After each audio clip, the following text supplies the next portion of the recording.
Here we are. We're going live. Welcome, welcome, welcome. Welcome. I'm Dr. Paul Dyer. Welcome to Bridges Live presents Mental Health Mondays. I am Dr. Paul, one-man band. As you know, I talk about mental health every Monday here and give you a little bit of a shout out. First, I want to take time for you to just breathe. I just want you to take this time to just relax. Relax just a little bit. Take in through your nose, relax through your mouth, relax. Take in some breathing and some relaxation. Stretch just a little bit. Open up that spine. You know, that's one of the things I want to help you with breathing is that if you keep your spine aligned, if you keep where your head goes up and down and you're not hunched over, it really opens up that oxygen. It really helps that brain stem to flow those signals down into your bodies. As we know that we are struggling with so many things, and the reason why we're struggling with it because we're holding back. We're allowing our frustrations to clog all of us internally and externally. When it clogs you, you have a very difficult time allowing you to release. How are you finding your release? How are you able to say, whew, I let that go? How are you able to do that if you're not able to do it? And I'm not talking about with substance. I'm not talking about with something that you have to ingest, smoke, or drink. How are you able to do it? If you're not able to do that, just think that toxic and poison stays within your body. Even if you watching your favorite show helps you relax, the toxins stay in your body. Even if you're around some amazing people that just helps you feel so good about yourself, the toxic stays in your body. Even if you are able to, let's see, you put on your headphones and listen to some incredible music, the toxic stay in your body. So how to release the toxicity out from your body? You must act. It's the only thing you can do. You must act to release that part out of your body. And if it takes time, you do it again and again and again. And if you have not found it, with all the things that's through the internet and through social, whatever you can do for you to act, for you to learn how to act. One of the things my suggestion would be is to learn how to actually breathe properly. Right? In martial arts and the martial science and all the practice we do with healing our organs through breath. We're healing our muscles through breath. We help moving our oxygens through breath. Oxygenation helps the body move. When blood gets slowed down because of all the things that you're holding in your body remains toxic. I'm going to play a clip that my wife just recently did on mental health on a black woman. Now, it's a very powerful thing, and I want to reach out to you and play this for you live. So if you have any questions, you can always inbox me anytime you feel like it, and then we'll go from there. Okay, let me just share this real quick here. There you go. Sign here, it says format. Dr. Paul Dyer, just thank you for allowing me this opportunity. I wanted to come to you guys. As you can see behind me, my sign here, it says mental health for the strong black woman. And my husband comes on and he talks about mental health every Monday. He's speaking specifically to everyone's mental health. But I want to touch on the mental health of black women today. And the reason why this is so near and dear to me is because, I'm a black woman. But recently, a friend of mine sent me this op-ed written by a young lady named Hannah Drake. 628 is her handle. I don't know. Anyway, she entitled it, Black Women, It's Okay to Let Go of Your Cape. Now, just bear with me. It's a little long, but it is worth hearing. It reads, when I learned about the death of Miss USA 2019, Chesley Kirst, I immediately felt compelled to look at her Instagram. Her last post was a stunning photo of her with the words, "May this day find you rest and peace." Hours later, Kirst would leap from the 29th floor of a New York City Midtown high-rise to her death. According to media reports, she left a note leaving everything to her mother with no other information. I scrolled through her social media and stared intensely at her photos, wondering if her smile met her eyes. Was she happy, or was she like so many Black women, finding moments of joy instead of a life of happiness? On the outset, Kirst is a stunningly beautiful woman with a life that many of us would long to have. Still, we must remember that social media is just a series of carefully curated moments we never knew about the shadows that lingered. I once read that people don't fake depression, they fake being okay. Several months ago, I wrote a blog titled, "How Are You?" I mean, really, how are you? It was at that time that was a very low point in my life. However, on the outside, everything appeared perfect. I was waking up every day, going through the motions, posting on social media, attending speaking events, posting pictures, smiling and laughing, all the while feeling so empty inside. With the proper lighting, pain can be concealed very well. While I do not know what Kirst was facing, I do understand what it is to be a Black woman in this world. America has developed and perpetuated a narrative that Black women are always strong and resilient. I believe this narrative is saddled on the backs of Black women so that Black women will not be perceived as needing assistance, compassion, patience, and understanding. Perpetuating the myth of the strong Black woman makes it easier and acceptable to overlook Black women. Black women are never given the opportunity to afforded the luxury of being a victim. And sadly, many Black women have bought into this myth. Black girl magic has been distorted. It now means Black women are capable of doing anything. Black women are the magical Negro. You need our vote? We will do it. You need us to teach you diversity and equity for free? We will do it. You need us to protest injustice? We will do it. You need us to save this nation? We will do it. We can shoulder it all. Who are we to ask for help? How dare we ask for assistance? Who are we to ask for our worth? We believe we must always be ones to fix it, because this world has always demanded that we fix it. And sadly, we have often answered that call with little to no reward. We have always been America's nursemaids. If we speak up in a meeting, we are unsupported. We are perceived as angry and not being a team player. Yet as soon as the meeting is over, we are chased down the hallway and in hushed tones told, "I wish I was as strong as you." Even with multiple degrees and experience, our qualifications are called into question. Online, we are berated. We are judged daily about the tone of our voice, the style of our hair, and the shape of our bodies. Everything about us is imitated. Yet Black women are rarely given the accolades and financial benefits. We are watching a rise of Black men who believe it's a badge of honor to say that they do not value or date Black women. And still, we hold our heads up and fight another day. We are often fighting for people who will never fight for us. And truthfully, I am tired. The Black women in my life are tired. The Black women I'm connected to online are tired. Black women hold so much inwardly and are penalized if we ever show our feelings outwardly. We are fighting battles that the world can't even begin to comprehend. We are trying to hold up others while suppressing our own demons that manifest in ways that are detrimental to our mental and physical health. We smile when all we want to do is cry. We say we are fine when we are not. To show you who we are means that we are weak, and this world doesn't allow Black women to be vulnerable. This isn't magic. Black women have just found ways to make this look easy. And this so-called strength, it's not magic. It's killing you if it's killing you. I am challenging Black women to reclaim you. Reclaim yourself. Find your peace and your center.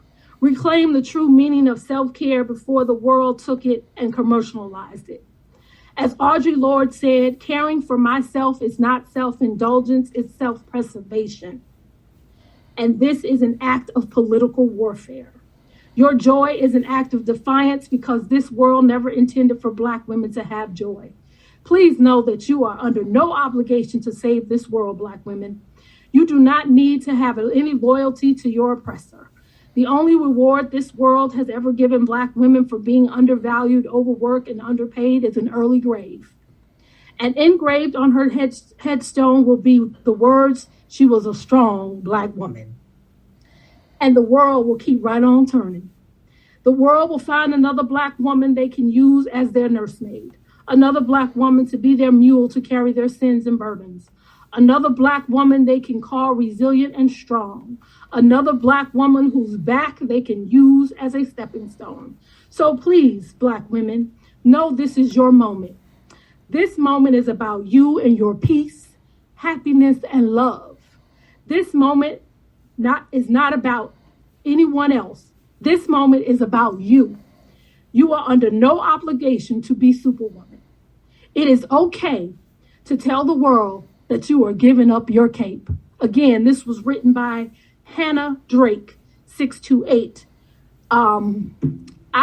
This op-ed really spoke to me because I was raised in a family where I watched my mother carry it all, pay the bills, make the money, cook the food, laundry, clean, all of that stuff until my sister and I was old enough to pitch in and help out. And watching her, but not only watching her, but always hearing her say those words to me, "You got to be strong. You can't show the world you're weak." And that has taken a toll on me. And I know that there have been times in my life when I have wanted to ask for help and felt embarrassed to ask, got on my knees, crying, praying, and not even being vulnerable to my closest friends. And I want to thank my closest friend, Linda Curry, for sending this op-ed to me. But sisters, let me tell you something. It's just like she wrote so eloquently in this op-ed. Drop those capes because we are dying. We are making ourselves sick, trying to be everybody's superhero. And the day has come for us to say enough is enough. It's our time to take care of ourselves and to demand that others take care of us. Or maybe not demand because that's a harsh word, but definitely let people know that we are no longer carrying America on our backs. Our Black men, step up, take care of us, protect us, support us. You know, this life, this thing called, life is not easy. And I know that earlier this week I was feeling sad and I didn't quite know where the sadness was coming from. And like I've done so many times in the past, I would just hold it in and I wouldn't say anything. And I'd pray, read my Bible. And we all know that is definitely helpful. But I decided to share it with my husband and tell him how I was feeling. And he made some great suggestions. We talked about some things and it helped. And and especially to my own husband, if I can't be vulnerable with him, then who in the world can I be vulnerable with? So I'm not going to keep you long because that op-ed was pretty long. I just want to say to my sisters out here, it's okay to drop those capes. It's okay to not be okay. It's okay to ask for help. And it's okay to take time for you and not feel guilty.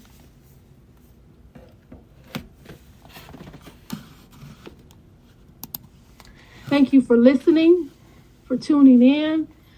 I really do hope that this op-ed spoke to you in some way, because it certainly spoke to me. And if you need someone to talk to, reach out to a therapist. Talk to your friends. Talk to your significant other. Don't try to shoulder this world on your backs anymore, my sisters. It is not our burden to carry. I love you all. Well, you heard that, and I had a little bit of a mix-up with the starting. So I did put in the link of the full cost of living in the San full Francisco story is of 3 times let's see, in Arizona. So we had a lot of people locating here and working virtually from. I don't know what's going on. Sorry about that, people. A little bit of my computer glitch just showing that. So again, I want to tell people about, if you missed it, the beginning of it, what my wife was talking about it, or I had a beginning of what I said in the beginning. Please go back and I put in the link where you can listen to the whole piece. Here's the thing, and I talked to, and this is about what you probably missed. If you do not have a way to clear the toxins from your body, it stays in your body. Listening to music still helps keep the toxins. It's as much as it is soothing as it is, it helps keep toxins in your body. It helps keep the pressure in your body. As much as watching your favorite show is great, it helps keep the toxic in your body. As help as being around some amazing people, the toxins stay in your body. The only way to remove the toxins is through active engagement of the body, of the breath, connecting with your body, connecting with the organs. And that's what Tai Chi does, real Tai Chi. I'm not just talking about slow movement in some classroom. And yes, I'm very critical when I see people who do Tai Chi. Why I've been doing Tai Chi for a very long time, taught by some really great, incredible masters, and it's a continual learning process, right? But Tai Chi, what people are doing in the Western world is just slow movement. They're not activating their breath between the organs. They're not activating their spine. They're not activating their lower dantian. They're not activating the lower registers of their breath. There's so many different breath changes in Tai Chi, and people are just slowly moving. Just like there's other yoga practitioners out there who probably it looks like a workout when you're supposed to be activating the breath through the cellular different parts of the body to liquefying some of those joints. Why? Because we activate our body through a heat process, and there's the different types of breathing. And if you're not taught those breathing exercises in your Tai Chi or in your yoga, you're not activating your body. You're just not. You're doing something really cool with some really great people, some really amazing people, but you're not activating your body. You have to activate the body to release the toxins. You have to be part of the brainstem, activating that breath signal through the spinal system to activate those organs. That thing needs to be taught. You cannot learn it from a book. You cannot learn it from a video. And you can't learn it from a friend who just does it. If you're not taught by a person who teaches it, who's been doing this for a long time, to show you how the activation works, to show you how the chemistry changes in your body, because you can feel it. When you are doing it, you can be like, oh my God, it opens up your eyes. Activating your body, releasing those toxins, helps you get rid of all that dis-ease. And it doesn't, yes, you may still have the troubles after the exercise. You may still be financially broke after the exercise. But if you're not actively releasing those toxins out of your body, it still stays in your body, which makes you sick, makes you tired, makes you unhealthy, makes you mentally tired. It makes you angry. It makes you hostile. It just does so much with your body. We know that it creates cortisol, and with all the things that's going on in our body, it increases the carbon because the oxygen is not releasing in the body. Once carbon increases, the body stays sick, and it gets sicker, catching the cold, so on and so on. Learning how to activate your body takes a practice, takes training, and it takes education. There's some amazing teachers out there, I know, because I know a lot of them around the country and around the world. There are incredible teachers out there. And then there's some others. And I'm glad they have some people that just joins in, and it's a group, and it's fun. But if it's not releasing it, it may make you feel good, and that's great too. That is good also. It really is. But activating the body takes different breath techniques for different organs. If you have any questions about that, about where you go and how they're teaching you, just inbox me and and I'll ask you a couple questions and you'll know right away, right? So Start releasing that, because we are jumping off bridges, jumping out of windows, poisoning ourselves with alcohol, smoking more marijuana than ever just because it's legal. More people are taking more chemicals into their body these days than ever before. We're taking more pills, just more stuff to help ease this tension of between us and them and us, those people, we people, right, left, up, down, and all of it, how people put these pieces into these boxing categories just so you can stay divided. I'm worried about your mental health, your spiritual health, your soulful health, and that affects your body and your living. All the other stuff you choose, that's different. Any other ideology, any other circumstances, all those are just choices. And that's different. Your mental health is affected, and it is being affected. Your mental health is affected because it's being infected. The infection into the things you are absorbing, which is fine, but if it's toxic and you're not able to release it, it stays in. That's what I hope you learn how to do. I'm Dr. Paul Dyer. Welcome to Mental Health Mondays. Again, if you missed the other thing about my wife said on her video, I did put in a link, and I will make sure I put it in the YouTube link also. You guys be safe, be compassionate, be kind, and be loving. Have a great evening. Thank you.